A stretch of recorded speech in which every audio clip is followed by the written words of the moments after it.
So, how does chaos work? Chaos, the universe's favorite practical joke. It's that elegant word scientists use when they really mean we have absolutely no clue what's going on, but it's definitely happening, and it's definitely fast. You might think order is the default setting of the universe, the neat grids, the clockwork galaxies, the calendar app on your phone. But no, order is the exception. Chaos is the factory setting. Order is just chaos wearing business casual. And here's the thing, chaos isn't actually random. It just looks that way because the rules behind it are too complicated for your limited monkey hardware to compute. It's not nonsense, it's high definition sense. Chaos theory is what happens when mathematicians stare at equations long enough to realize the equations are staring back.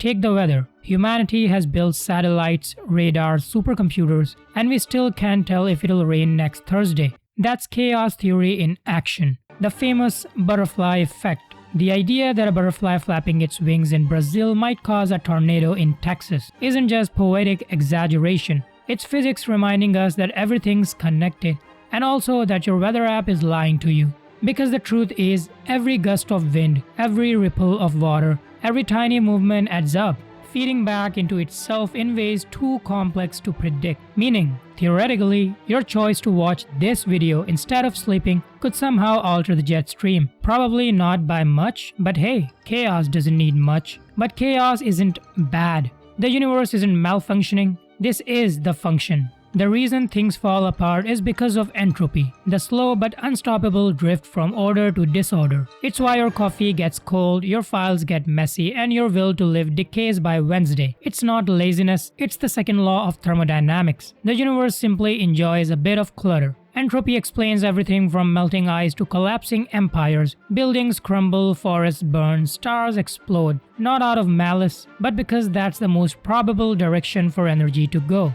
Downhill, toward equilibrium, toward the cosmic equivalent of your laundry pile. But here's where it gets beautiful. Chaos makes patterns, the kind that seem random up close but look organized when you zoom out. Enter fractals, infinitely repeating shapes found everywhere from snowflakes to galaxies to the way rivers branch. It's the universe doodling in math, self-similarity hiding in the noise. Fractals prove that chaos isn't the absence of order. It's order so complicated it looks like jazz. Predictable rules, unpredictable results. Like baking a cake but ending up with an iPhone. That's chaos theory in a nutshell. Deterministic systems that behave unpredictably. Everything follows a rule, but good luck guessing the next move. Think of it like a drunk robot following the laws of physics. Technically correct, functionally insane. And this isn't just cosmic. Chaos lives inside you. Your heartbeat, your neurons, your thoughts all dance to chaotic rhythms. Your brain isn't a computer, it's a storm. Billions of chemical reactions interacting in feedback loops so complex that predicting your next thought would take more computing power than the universe currently has. You are, by every measurable standard, a walking fractal with Wi-Fi. And society, even worse. One person tweets something stupid, another person reacts, then 10 million others argue about it until the economy dips. That's not culture, that's chaos theory scaled up. We've turned global communication into a live experiment in feedback loops. The butterfly effect is now an algorithm and the tornado is trending. But here's the paradox. Chaos doesn't destroy order, it creates it. The early universe was pure chaos. Energy and particles flying in every direction, a boiling cosmic soup of nonsense. And from that soup emerged structure.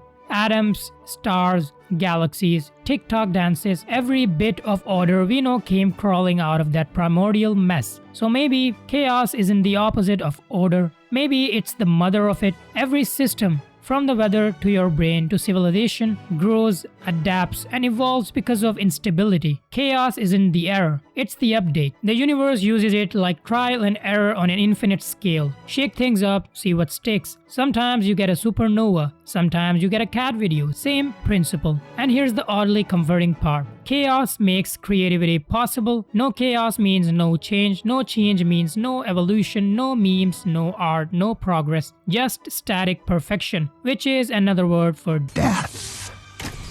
So maybe chaos isn't a flaw in the system. Maybe it is the system, the hidden pattern beneath the static, the melody inside the noise. The universe isn't broken, it's improvising. So how does chaos work? It works not as destruction, but as the world's most complicated design language. The math behind madness, the randomness that builds reality. And honestly, that's kind of beautiful, because if chaos can create galaxies, maybe it's okay that you can't find matching socks. Maybe the mess is the masterpiece. Maybe the universe isn't asking you to fix it, just to marvel at how spectacularly unpredictable it is. After all, order is what happens when chaos gets lucky.